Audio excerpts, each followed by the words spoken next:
Alright, so in this video, I'm going to show you how to go through the process of replacing this keyboard. Whenever you have a VM1A that's got the enter button that's loose or completely missing, or just any key in general, it's only for this bottom part. There's a separate one for this side and this side. So I'm going to go ahead and just run through this. Try to make this as quick as possible because got to send this file to you. But basically, you got to take off the front panel. All these screws have to come out, and then there's screws up under it to get to the actual keyboard. Now, obviously, it's a lot easier if you have an electric screwdriver. It'll take a lot longer with a hand screwdriver, but it's possible, just a lot more efficient with an electric screwdriver. Bear with me.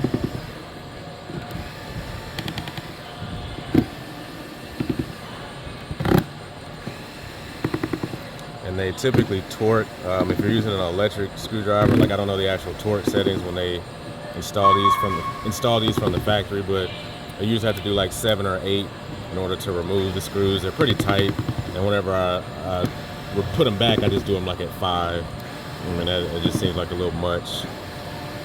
All right, so that's it for that. So at this point, you kind of just pull. It just depends on how long the front panel's been on there.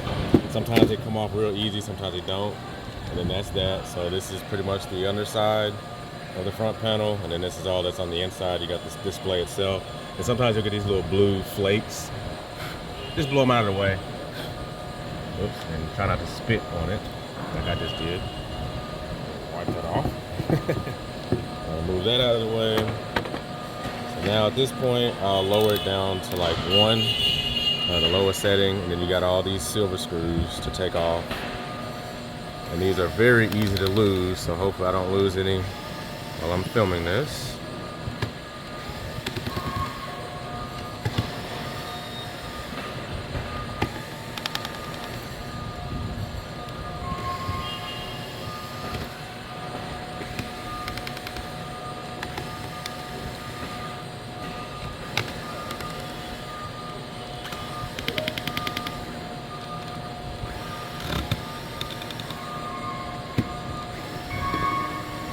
Alright, so at this point, it gets a little tricky. This is where you can lose the screws.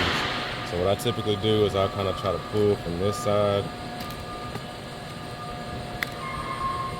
I might have missed one. I don't know how. I literally remember going through that.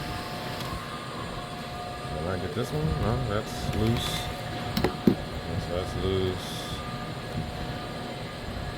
Looks like that screw did not come out. That screw is not coming out.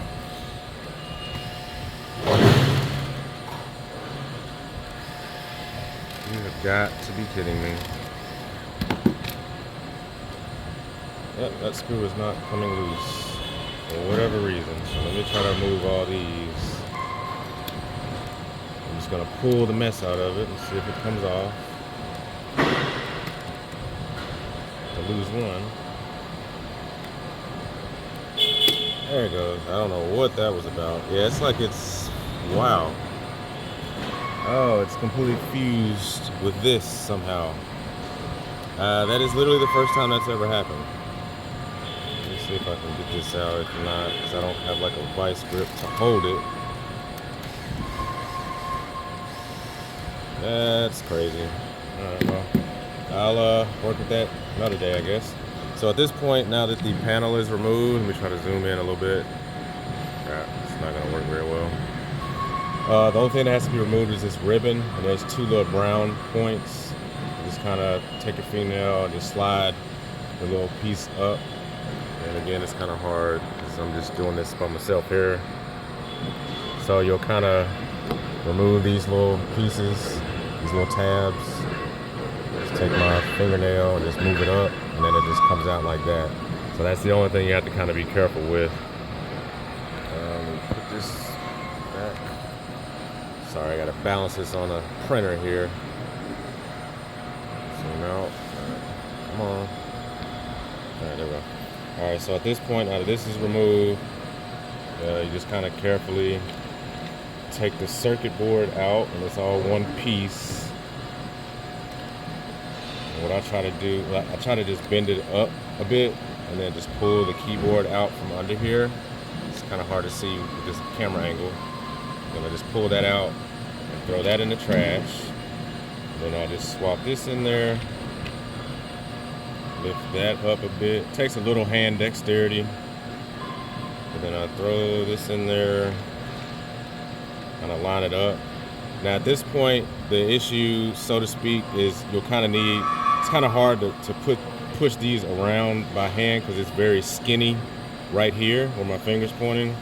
So in a second, what I'll do is I'll just grab a knife, just a little small keychain knife. So I just take this keychain knife and I'll just kind of force this in around that,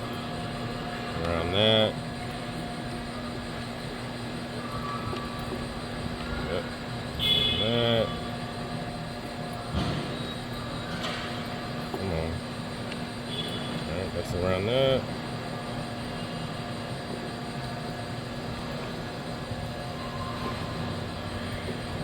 Alright, and that's that. So I'll put my keys to the side. Gotta pull this up, the ribbon, and then you kind of lift it up, and then just try to somewhat press all the keys back into place, because they don't just push through automatically, so you kind of have to push through on the circuit board. So now it's all the way through. It's all the way through. Sorry if you couldn't see that. I'm not really looking at the camera. And of course, the biggest thing is to remember to put this back in, so it just kind of slides back into place above the little brown, tan, whatever you want to call it. And kind of somewhat push it in, just kind of guide it in like that. And you pull these two things down, and now it's connected.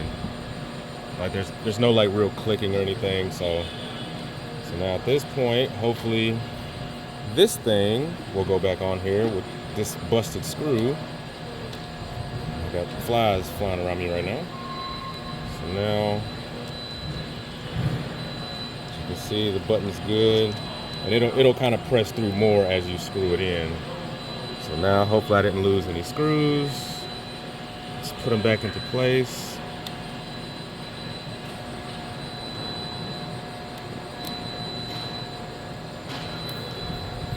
So yeah, I guess it's kind of good to see this screw up, because sometimes you never know what you're gonna get.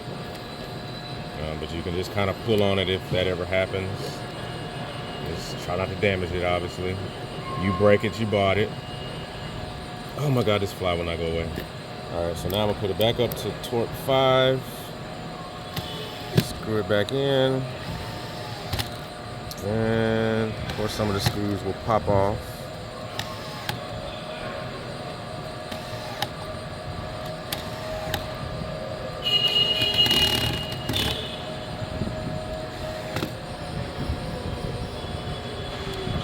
That's why I say this part's somewhat tricky, just because it's very easy to lose the screws at this point.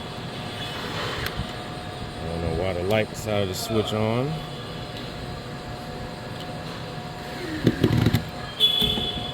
Let's see if I can even screw this in.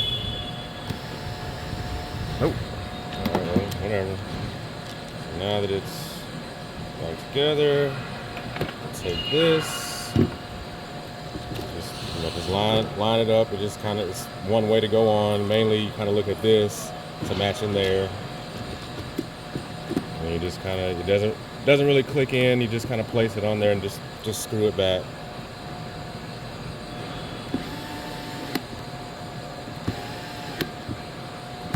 And of course pretty sure this VM1A is dead, so I can't just turn it on right now.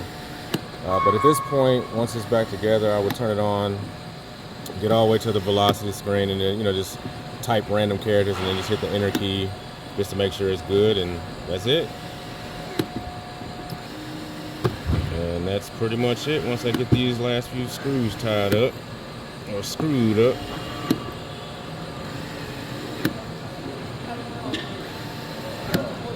And we're done. Thank you for watching. Please like and subscribe.